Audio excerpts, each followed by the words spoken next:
નમસ્કાર વિદ્યાર્થી મિત્રો, હું છું ઝાલા જયેન્દ્ર અને તમે જોઈ રહ્યા છો ગુજરાતી એજ્યુકેશન. વિદ્યાર્થી મિત્રો, આજે હું તમને ધોરણ 6 વિષય પલાશ એટલે કે ગુજરાતી દ્વિતીય સત્ર અસાઇનમેન્ટ સોલ્યુશન 2025નું કરાવવા જઈ રહ્યો છું. વિદ્યાર્થી મિત્રો, અગાઉના વિડીયોમાં આપણે પ્રશ્ન 1નો અ અને બ જોઈ ચૂક્યા છીએ. આજે હું તમને પ્રશ્ન 1નો ક સમજાવવા જઈ રહ્યો છું. એની અંદર એક એક વાક્યમાં ઉત્તર લખો આપણે જોવાના છે. તો જોઈએ કાવ્ય 11થી. એમાં પહેલો, સડ કોનાથી ભર્યા ફૂલ્યા છે? તો સડ વાયરાથી એટલે કે પવનથી ભર્યા ફૂલ્યા છે. નંબર 2, દૂર શું નજીક શું કાવ્યના કવિએ કોના આંગળા ખુલતા કહ્યા છે? તો કવિએ આભના આંગળા ખુલતા કહ્યા છે. નંબર 3, એ સરખા સમોવડાને ક્યાં ભેટે છે? એ સરખા સમોવડાને ત્રિકાળના ત્રિભેટે છે. હવે કાવ્ય 14, એમાં પહેલો, ધોરો નામનો વાણિક કયા ગામનો વતની હતો? તો ઈડર ગામનો વાણિક હતો. નંબર 2, ધોરો કયા ગામ જવા નીકળ્યો હતો?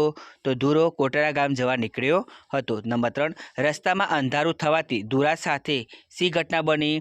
રસ્તામાં અંધારું થવાથી ધોરો બીજી વાટે ચડી જવાથી જંગલમાં ભૂલો પડ્યો. નંબર 4, મનમાં ચિંતા પેઠી ત્યારે ધોરાએ શો વિચાર કર્યો?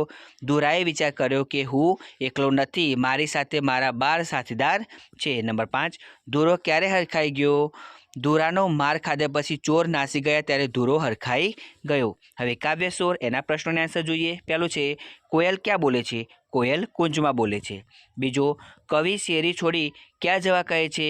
કવિ શેરી છોડી આંબાવાડીએ જવા કહે છે. નંબર 3, આંબાવાડિયામાં મોર કેવી રીતે ઝૂલે છે? આંબાવાડિયામાં આંબાનું એકે પાંદડું દેખાય નહીં એવી રીતે ઝૂલે છે. નંબર 4, બાળકને ઘરનું આંગણું શા માટે નાનું લાગતું હશે? બાળકને મુક્તપણે રમવા માટે મોકળું મેદાન જોઈને હશે. નંબર 5, કવિને રમવા માટે મોકળું વન શા માટે ગમે છે? કારણ કે ત્યાં કોઈને કણડગત હોતી નથી અને રમવા માટે આખો દી મળે છે.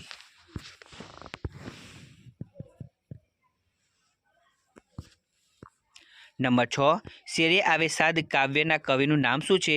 તો રાજેન્દ્ર શાહ છે. હવે કાવ્ય 18, એના પ્રશ્નોને આન્સર જોઈએ. પહેલો, કવિ શાની હાકલ કરે છે?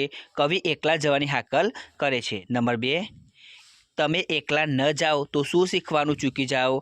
એકલા જઈને જાતે જે શીખવા મળે તે જાત અનુભવનું શિક્ષણ. એકલા ન જઈએ તો ચૂકી જઈએ, અનુભવ એ જ શ્રેષ્ઠ શિક્ષણ છે. હવે નંબર 3, જોશભરવું એટલે શું? જોશભરવું એટલે જે વ્યક્તિમાં કોઈ કામ કરવા માટેનો જુસ્સો એટલે કે ઉત્સાહ ભરવો. હવે કાવ્ય 19, એના પ્રશ્નોને આન્સર જોઈએ. પહેલું છે, કોઈ દેખાડો કાવ્યમાં કોની વાત છે? કોઈ દેખાડો કાવ્યમાં ભગવાન શ્રી કૃષ્ણ અને ગોપીઓની વાત છે. નંબર 2, ગોપી શા માટે ભર ઊંઘમાંથી ઝબકીને જાગી? ગોપી પોતાની શેરીમાંથી મોરલી વગાડીને પસાર થતા શ્રી કૃષ્ણને જોવા ભર ઊંઘમાંથી ઝબકીને જાગી. નંબર 3, ગોપી બહાનું કાઢીને પાણી ભરવા જાય છે ત્યારે શું ભૂલી જાય છે? ગોપી બહાનું કાઢીને પાણી ભરવા જાય છે ત્યારે ઈંઢોણીને પાટલી ભૂલી જાય છે. નંબર 4, ગોપી અમરાપુર નગરી કેમ જાય છે?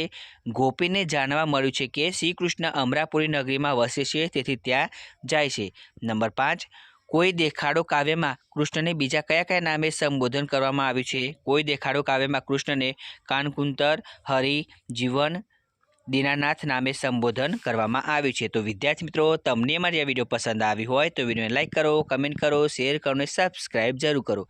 અને આના વગર બીજી વિડીયો જોઈતી હોય તો નીચે ડિસ્ક્રિપ્શનની અંદર લિંક આપેલી છે. ધન્યવાદ.